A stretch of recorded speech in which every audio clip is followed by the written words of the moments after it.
Part 12. Nilapitan ko na siya habang siya ay nakatanaw sa arko ng St. Louis. Walang imak lang siyang sinabayan ako sa paglalakad. Ilang lakad pa ang ginawa namin at narating na rin namin ang lapida ni Mom. Nag-alay muna ako ng isang dasal bago titigan iyon. Sayang, hindi na tayo nakapagdala ng kandila at bouquet, panghihinayang na nasabi ni Tina. Mom actually doesn't need that, I said, still not looking at Tina. She only needs my presence, our presence. Humugot muna ako ng malalim na hininga bago nagsalita, Hi, Mom. Sorry po kung ngayon lang ako nakarating. Marami kaming quizzes at long exams. Pasensya na po kung ngayon lang ako makakabawi. Binalingan ko si Tina. Mom, this is Tina. May I gulp my friend. Tinitigan muna ako ng matagal ni Tina bago bumaling sa puntod. Hi, po. Medyo naiilang pa siyang bumati. Mom, siya yung kinukwento ko sa inyo noon pa man. She's my love, Mom, but she keeps on pushing me away.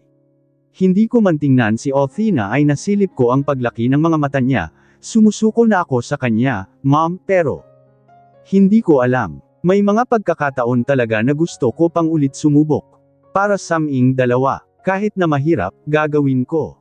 Tiningnan ko siya na puno ng intensidad. Laglag lang ang kanyang panganang hinuli ko, ang kanyang tingin at hindi makausal ng kahit na isang salita. I want to laugh at her reaction but I don't want to ruin it as for the moment. Bumilis ang paghuhuramentado ng puso ko. Lumunok siya, saka tumikim. Paggabi na, Dan, alis na tayo. Hindi ako pwedeng magtagal. Tumalikod na siya at naglakad. Iiwasan na naman niya ako. Damn. Sige, Tina, lumayo ka pa. Tuwing lalayo ka, mas lalo ko pang ipagsisiksikan ang sarili ko sa'yo. Hanggang sa matutunan mong mahal talaga kita. Dan, dumalaw pa kayo ng marami dito sa bahay, Dad told us when we got home after we visited Mom's grave. Nagkibit-balikat lang ako habang inaalalayan si Tina na ibaba ang daladala naming malaking cooler. Sinabi ko na sa kanyang kaya ko iyong buhating mag-isa, kaso, ang kulit talaga ng babaeng ito. Umupo ng presko si Dane sa gilid ng couch. Walang hiya, kapatid ko ba talaga ito? Dapat, siya ang tumutulong sa akin at hindi si Tina. Umupo na rin kaming pareho ni Tina sa malaking couch para makapagpahinga. Nag-utos si Dad kay Manang nang makakain namin para sa hapunan. Nakikita kong bahagyang inaantok si Tina at papikit-pikit na siya kaya mas tinabihan ko siya at hinawakan ang kanyang ulo para humiga sa balikat ko. Maaga kasi kaming naghanda ng makakain namin sa puntod kaya ngayon ay puyat siya. Ilinangat pa niya ang paningin niya sa akin bago pumikit. Napatingin naman ako kay Dane na nakita kong ngumingisi at umiiling. Nakatitig na siya sa akin na hindi napapawi ang ngisi. You're really are weep, kuya. Kaya kahirap bitawan yang si Tina kahit na sinasaktan kanyan, Tinaliman ko ang tingin sa kanya. Shut up, Dane. I hissed. Humalahakak siya at umiling ulit. Buwisit. Tumayo pa ang gaga mo at may inabot saking ticket. Oh, ticket for 2 yan sa isang hotel sa Nasugbo, try that. Binigay sakin yan ng pako, pero hindi ko tinanggap noong una. Pero naisip kong mas useful yan sa'yo. Magbaksyon muna kayo ni Tina for maybe 2 to 3 days. I think that's enough for the both of you. Kailangan nyo talaga yan, he said a matter of factly. Pinagkatitigan ko muna ang ticket bago ko kinuha. I looked at the accommodation of that hotel and the hotel itself. Napagtanto ko rin na siguro nga, kailangan namin ni Tina na makapag-unwind at magsama ng matagal bilang mag-asawa. Marami na kaming pinagdaanan nitong mga nagdaang araw at tingin ko, kailangan namin ng break. Uso rin ang magsabi ng, thank you, Dane, halakhak niya. Minura ko siya at napailing. Thanks for here by the way. Pagkatapos noon ay napagdesisyonan namin ni Tina na magbakasyon muna. Pareho kaming nag-file ng vacation leave na 5 araw sa mga trabaho namin. Ngayon ay naghahanda kami para sa pagpunta sa Nasugbo. Marami na akong narinig na maganda raw sa lugar na iyon, lalo na ang white sand beaches nila. Nakita kong sasakay na naman si Tina sa passenger seat. Ang hilig niya talagang sumakay roon. Tumikim ako para matawag ang kanyang pansin, na salamat naman at nakuha ko. Naglukot ang noo niya at tiningnan ako na malalim ang iniisip. Minuso ko ang front seat. Nagtaka siya noong una, pero sa huli ay nakuha na niya ang ibig kong sabihin. Binuksan ko na ang front seat ng Montero at pinaupo na siya. Umikot naman ako at sumakay na rin sa driver's seat. Hindi talaga kita maintindihan, Dan. Sinilip ko siya habang binubuhay ko na ang Montero. What do you mean? I asked as I started to maneuver the steering wheel. Bakit ba big deal sa'yo kung saan ako uupo? Kinunutin ko siya ng noo. No, don't get me wrong. Gusto ko lang talagang umupo sa likod kasi gusto kong matulog kahit papano. Nagilty ako roon sa sinabi niya. Pero sinagot ko na rin siya kung bakit. Dahil mas comfortable ako kung katabi kita. Ayos lang naman sakin kung uupo ka sa likod dahil matutulog ka. Pero mas gusto ko talagang katabi kita rito, Thina. I glanced at her. Dahil kapag malapit ka sakin, nakakahinga ako ng maluwag, dahil alam kong bawat minuto, nakikita kita at alam kong hindi ka mawawala. Pero kapag dun ka umupo, pakiramdam ko ang layo mo na sakin. Bumuntong hininga ko at binigyan siya malungkot na tingin. Sobrang layo na anumang oras, iiwanan mo ko at bibitaw ka sa itang dalawa. Buong biyahe ay tahimik kami ni Thina. Hindi na naman siya nagsasalita. Pero kahit ganon, nagugustuhan ko ang katahimikan na bumabalot sa amin. Malaya ko kasi siyang napapagmasdan. Sa bawat pagsilip ko sa kanya ay umaakyat na naman ang paghanga ko sa kanya. Kahit natatamaan siya ng kaunting sinag ng araw ay hindi nababawasan ang ganda niya. Kapansin-pansin ang blonde niyang buhok na kulot sa dulo. Nang aakit na naman ang mga mapupungay niyang mga mata. Inaantok na, marahil, bagay na bagay sa kanya, ang strapless niyang ruffled blouse She's hot and gorgeous na tingin ko ay pinasadya ng Diyos na gawin siya para sakin. Kaya lang, siguro, hindi pa ito naiintindihan ni Thina. Sa muling pagsulyap ko ay nakita kong nakatitig siya sa iPad ko na nakalagay sa dashboard. Kanina ko pa napapansin ang paninitig niya ron. Ba't ba yun ang tinitignan niya? Dapat ba akong magselos sa iPad ko? Ang gago naman ng rason ko. Nakakainis, Kung ako na lang ang tinitignan niya at hindi ang iPad ko, ikatutuwa ko pa. Dan, naririnig mo ba ang sarili mo? Kung nandito si Dane, malamang, pagtatawanan ka ng gagong iyon. Pinilig ko ang ulo ko at sumulyap ulit kay Thina. Nag-iingat nga lang ako sa ginagawa ko dahil baka mabunggo kami. Ano nga kaya ang dahilan at ganun ang tingin niya sa iPad kong puti? Ilang sanda pa bago ko naisip ang sagot. Thina, do you want to listen to my playlist? Napatingin siya sa akin na nagtatanong, ha? Napangiti ako. Kanina ko pa kasi napapansin na tumitingin ka dyan.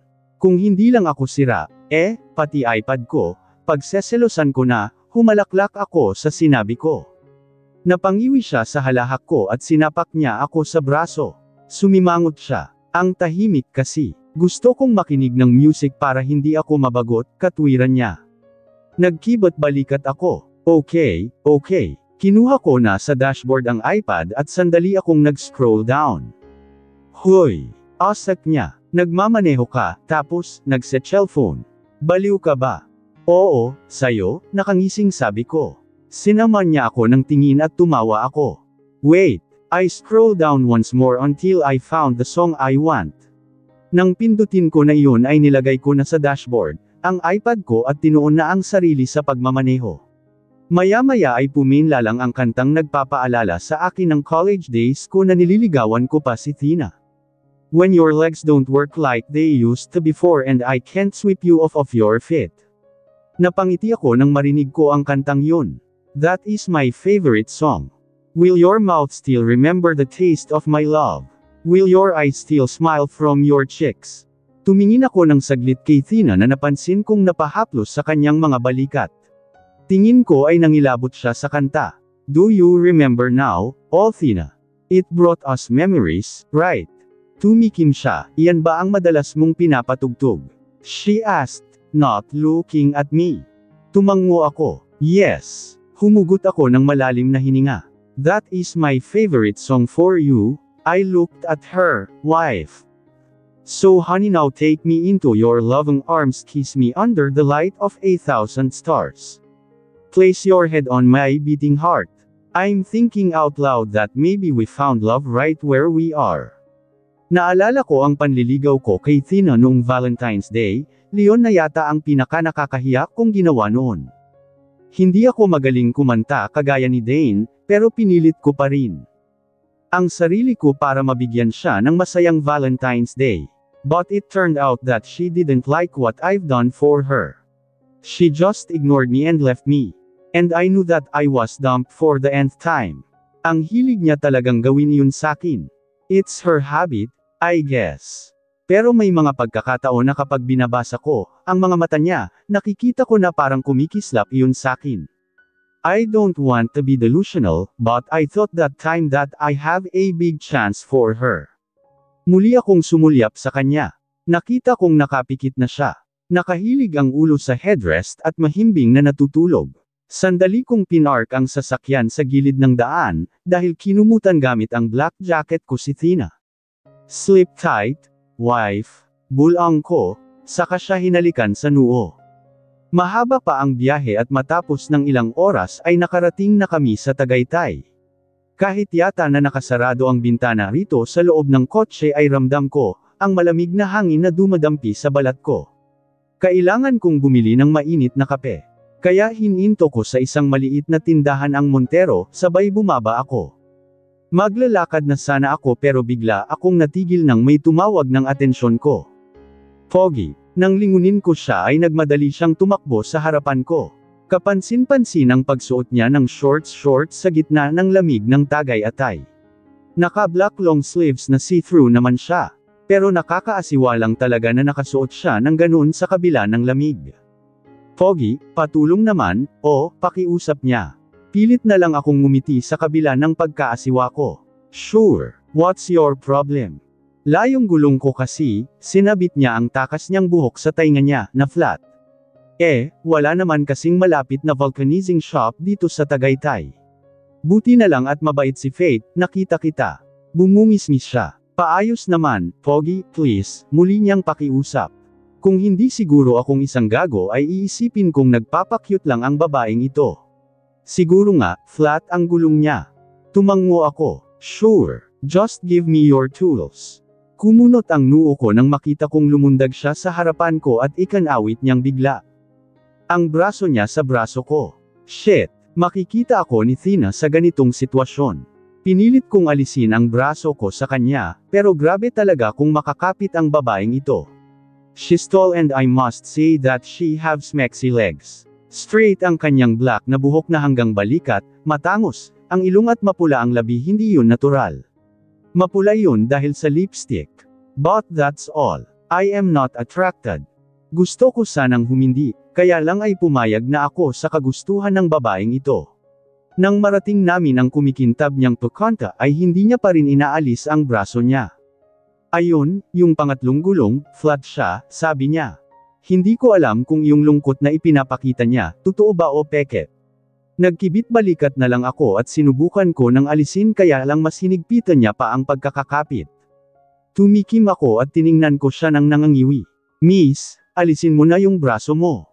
Hindi ko maaayos ang kotse mo kung nakakapit ka, pakiusap ko sa kanya. Nilamangan ko kahit na medyo naiirita na ako. Napahiwalay siyang bigla at tumikim. Ngumisi siya pagkatapos. Oops, sorry, nasanay si Hans, paliwanag niya. Wait, papahiramin na kita ng tools. She's not obvious that she's excited. I shrugged in my thoughts at pinuntahan na ang sinasabi niyang flat na gulong. But in the looks of her pagkanta, mukha pa itong bago. Ni hindi ko nga maisip na na-flat ang gulong, dahil wala naman akong makitang flat. Hinawakan ko na ang pangatlong gulong at pinisil-pisil iyon. Matigas pa, at wala namang maangin na parte ng gulong nito. That girl wants to have flirts with me. Hindi ako assuming. Mabilis ko lang nabasa base sa kilos niya. What's the matter? Inangat ko ang tingin sa babaeng iyon na ngayon ay hawak niya ang tools niya. Mas nagpapadagdag ng tangkad niya ang wedge niyang puti. Tumayo na ako ng maayos at napakamot sa batok. Your pagkanta looks like in good condition, miss, I awkwardly said. Napasapaw siya sa kanyang bibig na may arte. Oh, really? Let me check. Yumukod siya ng bahagya at hinimas ang gulong niya. Mukha siyang flat, Inangat niya ang kanyang tingin at hinigit ang kamay ko papalapit sa kanya. Nanlaki bigla ang mata ko sa bigla. Pero mas nanlaki ang mga mata ko nang makita kong sumisilip na ang bra niya dahil nakalolaw ang neckline ng long sleeves niya. Is she trying to seduce me? Alam mo, noong hinihimas ko ang gulong na ito, malambot siya. Bakit noong ikaw ang humigas? Hagik-hak niya. What the heck? Dan Paul Montenegro. Pareho kaming nanigas nang marinig namin na may sumigaw sa likod namin. Pero ako yata ang talagang nakaramdam ng pamumutla, dahil boses pa lang, pamilyar na. Si Thina, nang balingan ko siya ay nakita ko ang pagpupuyos niya sa galit ba siya sa akin dahil sa pang-iiwan ko sa kanya sa loob ng Montero. Matagal na ba ako? Pamarcha siyang naglakad patungo sa amin, naninigkit ang mga mata niya. Sinundan ko ang mga titig niyang matatalim at nakita kong nakaangkla pa rin ang babae sa akin. Damn it! Lumayo na ako bigla sa babae na hanggang ngayon ay puno ng pagtataka. Nandito ka lang pala, husband, malamig niyang ani. Sa akin lang siya nakatingin at hindi sa babae. Nanlalamig ako, hindi dahil sa klima sa Tagaytay kundi dahil sa aura ni Thina. Shit! Mag-aaway ba kami? Sorry, Thina, I was about to brought you coffee but she needs my help, I explained with sorry. Nakataas lang ang kilay niyang nilaipat ang tingin sa babae na hanggang ngayon ay hindi ko kilala. Dahil mas matangkad ang babae sa kanya ay nilangon pa niya ito. Oh, really? I can see that. Dama ko ang sarkasmo sa boses niya. Hey, miss, mukha naman sa tingin ko, hindi naman mukhang sira ang kotse mo. Naghalukip-kap siya. Siguro naman, pwede ko nang makuha ang asawa ko pinagdiinan niya pa, ang dalawang salita sa dulo, anong itong inaakto niya. Pumaywang ang babae. Agad. Hindi pa nga niya naayos ang kotse ko, may napansin siyang sira kaya, marteng wika nito. Napansin ko ang mas pagangat ng kilay ni Thina. Halos matamba ako nang higitin niya ang kamay ko. Unang-una, hindi vulcanizer ang asawa ko kaya wala kang karapatan na utusan siyang ipagawa yung flat mong kuno na gulong. Ikalawa, hindi mo ba alam na nang iistorbo ka ng tao na may lakad? Bibilhan niya pala ako ng kape, pero, inudlat mo. Bastos ka ba? At ikatlo, feeling ko, hindi yung kotse mo ang may sira kundi ikaw. Ba't ganyan ang hitsura mo? Ang lamig sa Tagaytay tapos ganyan ang suot mo. Ano, dress to kill ka? Dress to kill na literal. Ngumisi siya ng malademonyo. And please, get your filthy arms off with my husband. Baka mahawan pa ng germs mo ang maganda niyang balat. Gusto kong humalahak sa pagkakataong ito, dahil sa mga ipinapakita ni Thina. Pero kinagat ko lang ang labi ko, dahil ayokong masira ang kaganapang ito. Tumunganga ang babaeng hindi ko alam ang pangalan sa lahat ng sinabi ni Thina, nang hindi pa ito nakakabawi sa lahat ng sinabi ng asawa ko ay dinala na niya ako ng walang salita.